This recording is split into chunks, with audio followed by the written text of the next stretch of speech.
तर बातमी आहे पुण्यातून। पुण्यातल्या एकता नगर परिसरात आता युद्ध पातळीवर स्वच्छता सुरू करण्यात आलेली आहे। पुराचं पाणी ओसरल्यानंतर पालिका कर्मचाऱ्यांकडून ही स्वच्छता केली जाते।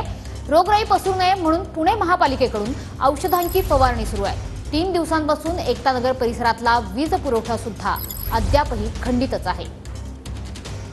एकता नगर परिसरातून पाणी ओसरून जे पूरसदृश परिस्थिती निर्माण झाली होती, त्यानंतर आज तिसरा दिवस आहे आणि महापालिकेकडून या सगळ्या परिसरात युद्ध पातळीवर जी कामे आहेत पूरसदृश परिस्थितीनंतरची ती केली जाते। रोगराई पसरू नये म्हणून महापालिकेच्या कर्मचाऱ्यांकडून इथं जी आहे ती फवारणी केली जाते।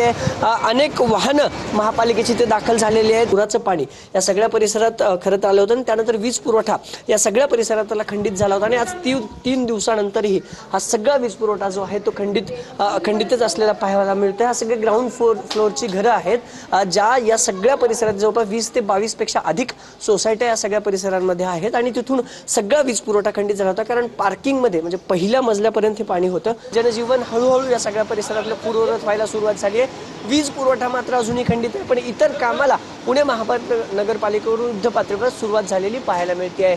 कॅमेरा पर्सन तुषार नानावरेसह अभिजित पोते, TV9 मराठी।